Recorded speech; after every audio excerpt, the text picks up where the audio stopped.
नमस्कार किसान भाइयों, कैसे हैं आप लोग। उम्मीद करता हूँ बहुत ही बढ़िया होंगे। किसान भाइयों, आलू की फसल में झुलसा रोग एक आम समस्या है जो इस समय बहुत तेजी से आ रही है। किसान भाई काफ़ी परेशान हैं, काफ़ी कमेंट्स आ रहे हैं कि आलू की फसल में झुलसा रोग है। व्हाट्सएप पर मैसेज भी आ रहे हैं और मैं आपको व्हाट्सएप पर दवाइयाँ भी बता रहा हूँ किसान भाइयों। लेकिन मैंने सोचा कि एक वीडियो ऐसा बनाकर डाल दूँ जिससे जो हमारे किसान भाई हैं वो ज़्यादा परेशान ना हो और एक ही स्प्रे में उनके खेत में कंट्रोल हो जाए। बस किसान भाई, आपको जो आइटम मार्केट से लेकर आना वो ओरिजिनल होना चाहिए और नंबर 1 का होना चाहिए। जो आइटम मैं आपको बता रहा हूँ यही होना चाहिए, इससे दूसरा आइटम नहीं होना चाहिए। तो मैं आपसे गारंटी से कह सकता हूँ कि आपकी जो आलू की फसल है उसमें जो झुलसा रोग है वो केवल एक ही स्प्रे में पूरी तरीके से नियंत्रित हो जाएगा किसान भाइयों। और किसान भाइयों, आपकी फसल में झुलसा रोग आगे के लिए भी नहीं आएगा, परंतु आपको मार्केट से जो आइटम लाना वो ओरिजिनल होना चाहिए। जब आप मार्केट में दवाई लेने के लिए जाते हैं तो दुकानदार आपको बहुत सारी दवाइयाँ बता देते हैं कि मेटाक्सल लगाइए, मैनकोजेब लगाइए या प्रेडोमिल गोल्ड लगाइए। लेकिन किसान भाई, ये दवाइयाँ उस समय काम करती हैं जब हमारी फसल में झुलसे की शुरुआत हो और हल्का फुल्का झुलसा रोग हो। और जब यदि एक बार हम इन दवाइयों को लगा देते हैं अपनी फसल में और झुलसे की बीमारी नहीं रुकती है तो दोबारा हमें इन दवाइयों का प्रयोग नहीं करना चाहिए, क्योंकि झुलसा रोग हमारी फसल में इनसे नहीं रुकेगा। तो मैं आपको एक ऐसा रामबाण इलाज इस वीडियो के माध्यम से बताऊंगा, एक रामबाण नुस्खा बताऊंगा, एक रामबाण दवा बताऊंगा जिसे लगाने के बाद आपकी जो फसल है उसमें झुलसा रोग की बीमारी तुरंत कंट्रोल हो जाएगी। ये मैं आपको लिख कर दे सकता हूँ किसान भाइयों। तो आपको पूरी जानकारी दी जाएगी झुलसा रोग के बारे में कि झुलसा रोग में हमें क्या नुकसान होता है, इसके जो जैविक उपाय हमें क्या करना चाहिए और अपनी फसल में झुलसा रोग को रोकने के लिए कौन कौन सी जो सावधानियां वो बरतनी चाहिए। तो पूरी जानकारी दी जाएगी आपको इस वीडियो के माध्यम से। तो आप वीडियो पर अंत तक बने रहिए और जो किसान भाई चैनल पर पहली बार आए हैं उनसे रिक्वेस्ट है कि चैनल को सब्सक्राइब कर लें और पास वाली घंटी को भी दबा दें ताकि हमारे आने वाले नए वीडियो का नोटिफिकेशन आपको सबसे पहले प्राप्त हो। किसान भाई, सबसे पहले हम बात कर लेते हैं कि झुलसा रोग की हम पहचान कैसे करेंगे। तो जब किसान भाई आप अपनी फसल पर जाएं और आपको इस प्रकार की पत्तियां अपने पौधों की दिखाई दें, जिस प्रकार से आप वीडियो में देख रहे हैं, यदि आपको इस प्रकार की पत्तियां अपने खेत में दिखाई देती हैं तो समझ लीजिए कि हमारी फसल में झुलसे की बीमारी आ चुकी है किसान भाइयों। झुलसे की बीमारी से हमें बहुत ज़्यादा नुकसान होते हैं। एक तो हमारे पौधों की वृद्धि और रुक जाती है और दूसरा जो हमारे पौधों के अंदर कंद होते हैं, जो आलू होते हैं, उनमें भी कभी कभी रोग लग जाता है किसान भाइयों। सड़ने लगते हैं, वो गलने लगते, चेचक जैसी बीमारी बन जाती है।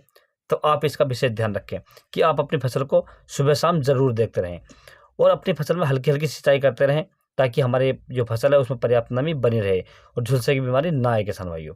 और झुलसा जब हमारी फसल में आता है तो उस समय ज़्यादा आता है किसान भाई जिस समय हवाएं दिन में तेज़ चलती हैं और बादल छाए रहते हैं और रात को हवा बंद हो जाती है और जिस समय पाला पड़ने की संभावना होती है। यदि समझ लीजिए कि आज पाले की संभावना है, पाला पड़ने की, तो हमारी फसल में झुलसा रोग की बीमारी 100% आ सकती है किसान भाइयों।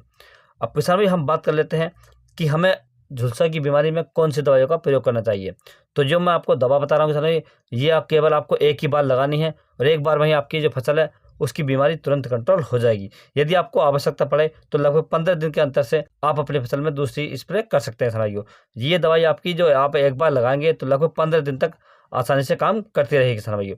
क्योंकि किसान भाई, हम जो ये दवा लगाएंगे तो इसमें दोनों तरह के फंगिसाइड होंगे, कॉन्टैक्ट और सिस्टोमेटिक।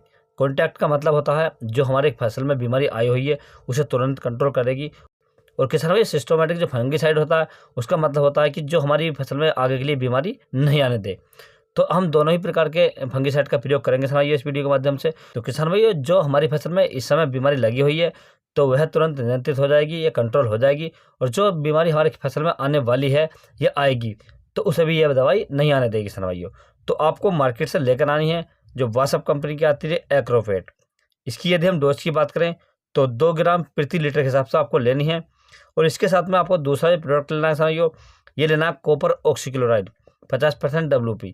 इसकी यदि हम डोज की बात करें तो लगभग 4 ग्राम प्रति लीटर के हिसाब से आपको लेना है किसान भाइयों। यदि हम एकड़ में बात करें तो आपको एग्रोवेट लेनी है 300 ग्राम प्रति एकड़ के हिसाब से और कॉपर ऑक्सीक्लोराइड लेना आपको 500 ग्राम प्रति एकड़ के हिसाब से 150 लीटर पानी का इस्तेमाल करना है किसान भाइयों।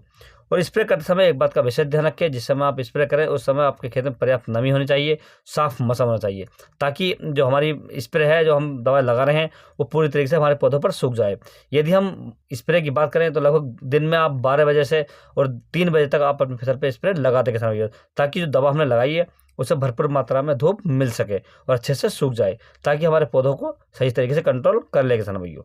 यदि किसान भाई आप इस प्रकार से अपनी फसल पर स्प्रे करते हैं तो मैं गारंटी से कह सकता हूं कि आपकी फसल का जो झुलसा रोग है वो तुरंत रुक जाएगा किसान भाइयों। और ये दवाई आपके फसल पर 15 दिन तक लगभग काम करेगी। यदि आपकी फसल में ज़रूरत पड़े या आवश्यकता पड़े तो आप अपनी फसल पर 15 दिन के बाद दूसरा स्प्रे लगा सकते हैं किसान भाइयों। और किसान भाइयों आपकी फसल में इस दवा से कोई नुकसान नहीं होगा, आपके पौधों की ग्रोथ नहीं रुकेगी, आपके आलू का साइज भी नहीं रुकेगा किसान भाइयों, क्योंकि यह दवाई जो हम लगाएंगे इससे हमारी फसल का कोई साइड इफेक्ट नहीं होता किसान भाइयों। तो आप इस दवा का प्रयोग कर सकते हैं किसान भाइयों। यदि किसान भाइयों आपको किसी अन्य फसल के बारे में कोई जानकारी चाहिए या आलू की फसल से संबंधित कोई जानकारी चाहिए तो आप मुझे कमेंट्स कर सकते हैं, व्हाट्सएप पर मैसेज कर सकते हैं और अपनी फसल का फोटो डाल सकते हैं। मैं उसे देखकर आपको उसका ट्रीटमेंट डाल दूंगा किसान भाइयों। यदि किसान भाइयों आपको मेरे द्वारा दी गई जानकारी अच्छी लगी, वीडियो पसंद आया हो तो वीडियो को लाइक करें, शेयर करें और चैनल को सब्सक्राइब करें। Thanks for watching my video.